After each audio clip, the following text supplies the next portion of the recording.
ভালোবাসা মানে কি জানেন? রাগের মাথায় আমরা অনেক সময় প্রিয় মানুষের সাথে এমন ব্যবহার করে ফেলি যা বলা বা করা উচিত না। তারপরও যদি সেই মানুষটা আপনার সেই কঠিন কথাগুলো সহ্য করে চুপচাপ থেকে যায়, সম্পর্কটা ধরে রাখে, তাহলে বুঝে নিবেন আপনি জিতেননি, জিতে গেছে তার ভালোবাসা। কারণ সত্যিকারের ভালোবাসা অহংকারে নয়, ক্ষমা আর বোঝাপড়ায় টিকে থাকে। মানুষের আচরণই মানুষকে প্রিয় থেকে অপ্রিয় করে দেয়। কথার আঘাতে মানুষ ভেঙে চূর্ণ বিচূর্ণ হয়ে যায়। সম্পর্ক টিকে থাকে ভালো ব্যবহারে। যেখানে ভালো ব্যবহার আছে সেখানে ভালোবাসাও আছে। আসসালামু আলাইকুম, সবাইকে নতুন আরো একটা ব্লগ ভিডিও দেখার জন্য ওয়েলকাম করছি। কেমন আছেন সবাই? আমরা তো বেশ ভালো আছি আলহামদুলিল্লাহ। জানেন, যেটা আপনার কপালে আছে সেটা হারিয়ে যাবে না, আর যেটা নাই সেটা কখনো আপনার জীবনে থাকবে না। নসিব হলো পৃথিবীর সবচেয়ে বিশুদ্ধ বিষয়, কারণ নসিবে যা লেখা আছে তা কেউ আটকাতে পারে না। দেরি হবে, রাস্তা ঘুরবে, কিন্তু আপনার জিনিস আপনার কাছেই ফিরে আসবে। মানুষ বদলালেও নসিব বদলায় না। তাই অস্থির হওয়ার কোনো দরকার নাই।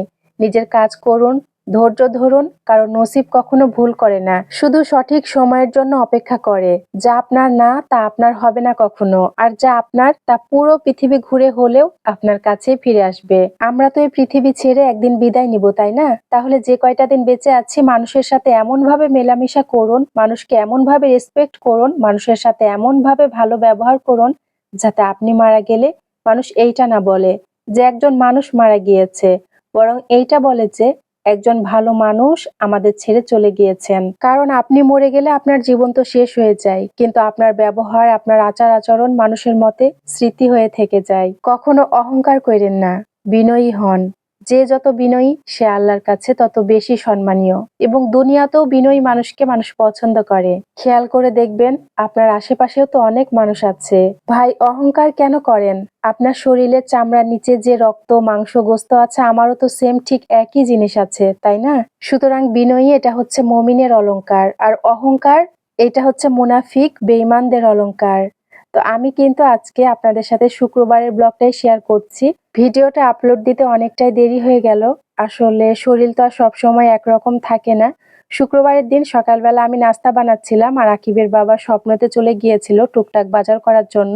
সেখান থেকেই গোস্তগুলো নিয়ে এসেছে, আর কিছু বাজারও নিয়ে এসেছে। এখানে আমি গোস্তগুলো ভাগ করে নিয়েছি, কিছুটা রান্না করব আর বাকিগুলো ফ্রিজে রেখে দিব। আজকে সকালে নাস্তায় রুটির সাথে ডিম ভাজি আর খেজুরের গুড় দিয়ে সুজি রান্না করেছি। আকিবের বাবা না খেয়ে বাজারে গিয়েছিল, সে এখন খাচ্ছে আর আমি কাজগুলো করে নিচ্ছি। দুইটা মুরগিও নিয়ে এসেছে, সেগুলো কাটা লাগবে, আবার বাজারগুলো গুছিয়ে নিব। ভাতটাও বসিয়ে দিচ্ছি, তা না হলে আবার দেরি হয়ে যাবে। রান্নাও করব, পাশাপাশি ওই কাজগুলো করব। সবকিছু মাখিয়ে গোস্তটা এইদিকে আমি ইলেকট্রিক চুলাতে বসিয়ে দিলাম, আর গ্যাসের চুলাতে চিংড়ি মাছ দিয়ে মিষ্টি কুমড়া রান্না করব।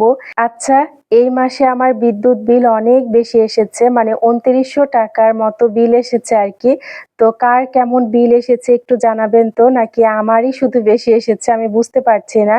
আর আমি তো বেশিরভাগ রান্না ইলেকট্রিক চুলাতে করি, তারপরেও কিন্তু এত বিল আসে না, ২২০০-২৩০০ এর মধ্যেই থাকে।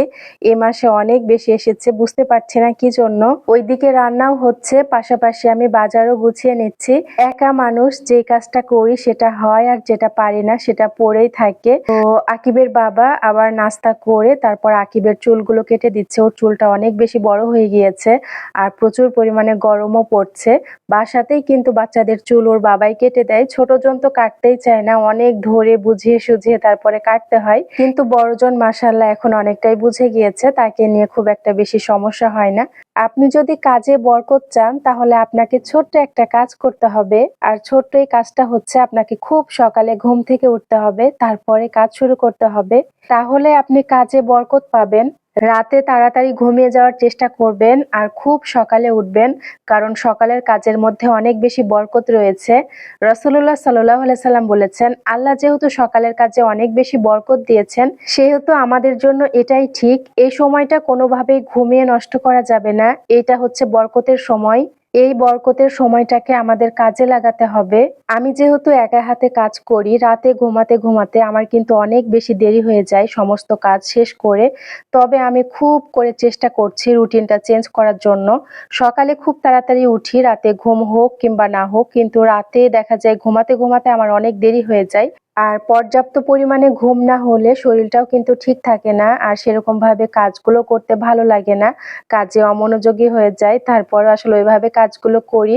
তো খুব করে চেষ্টা করছি রুটিনটা চেঞ্জ করার জন্য। দেখা যাক কি হয়। বাকিটা আল্লাহর ইচ্ছা, আল্লাহ ভরসা। আর যাদের বাচ্চা-কাচ্চা বড় হয়ে গিয়েছে সম্ভব হলে তারা খুব দ্রুতই ঘুমিয়ে যাবেন। কখনোই রাত জাগবেন না। খুব সকালে উঠবেন, দেখবেন সমস্ত কাজ শেষ করে আপনি রেস্ট করারও সময় পাচ্ছেন। কাজে অনেক বেশি বরকত পাবেন। তো আমার যে নষ্ট ফ্রিজটা আছে এটার মধ্যে আমি বাজারগুলো গুছিয়ে রেখে দিচ্ছি, যেগুলো রাখি আরকি। এখানে সেমাই, চিনি, লবণ, আটা, ময়দা এগুলো নিয়ে আসা হয়েছে। তো সবকিছু গুছিয়ে রেখে দিলাম। আর এদিকে কিন্তু আমার রান্নাবান্নাও প্রায় শেষ। বাচ্চাদেরকেও গোসল করিয়ে দিয়েছি আর আকিবের বাবাও কিন্তু নামাজে চলে গিয়েছে। আমরা যখন মানুষের সাথে কথা বলি তখন আমরা অনেক সময় আমাদের গোপন কথাবার্তা বা বড় কোনো পরিকল্পনা হুটহাট করে বলে ফেলি। তো বড় পরিকল্পনা করতে চাইলে গোপন রাখবেন, বড় কিছু করতে চাইলে অবশ্যই গোপন রাখবেন। হুটহাট করে কারো সামনে বলে দিবেন না। চুপচাপ থাকবেন, মানুষের চোখের আড়ালে রাখুন। আপনি যখন প্রকাশ করে দেন তখন আর ওই কাজটা হয় না। কারণ শয়তান আছে, শত্রু আছে এবং মানুষের চোখও আছে।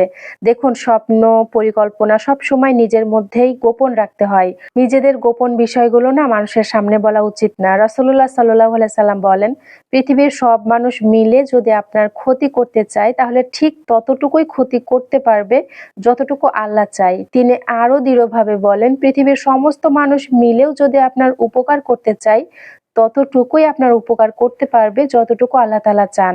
অতএব ক্ষতি হোক কিংবা উপকারই হোক সবসময় আপনি আল্লাহ তাআলার শুকরিয়া আদায় করবেন যে না, আল্লাহ যা করে সবসময় ভালোর জন্যই করে, আলহামদুলিল্লাহ। তো এই যে আমি কিন্তু মুরগিগুলো কেটে একদম ভাগ করে নিয়েছি, বুকের গোস্তগুলো আলাদা করে রেখেছি। সেগুলো দিয়ে বাচ্চাদের জন্য আবার নাস্তা আইটেম তৈরি করব।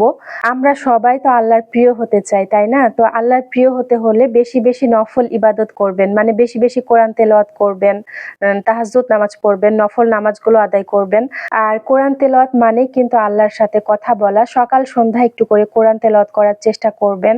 দেখেন, কাজে কাজে তো আমাদের সময়গুলো ঠিক পার হয়ে যাচ্ছে। এই যে একটা দিন আমার জীবন থেকে চলে গেল, এই একটা দিন আমি আর জীবনে কখনোই ফিরে পাবো না।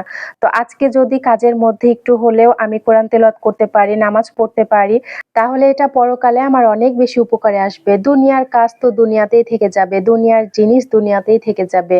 একটা কথা কি জানেন? দুনিয়ায় মানুষ খালি হাতে আসে, তারপর দুনিয়ার সবকিছু পেতে চায়। যতই পায় ততই কম পড়ে যায়। ভাগ্যের প্রতি আফসোস জন্মায়, অভিযোগ জন্মায়, আমার কেন এটা নাই সেটা নাই। আজীবন আফসোস করে যাই। তারপর একদিন সবকিছু ছেড়ে খালি হাতে দুনিয়া থেকে চলে যেতে হয়। এটাই হচ্ছে পৃথিবীর নিয়ম। প্রায় অধিকাংশ মানুষের মানসিক অশান্তির কারণ হলো আমরা যা পেয়েছি তার চেয়ে যা পাইনি সেই অপ্রাপ্তির হিসেবটাই আমরা বেশি রাখি।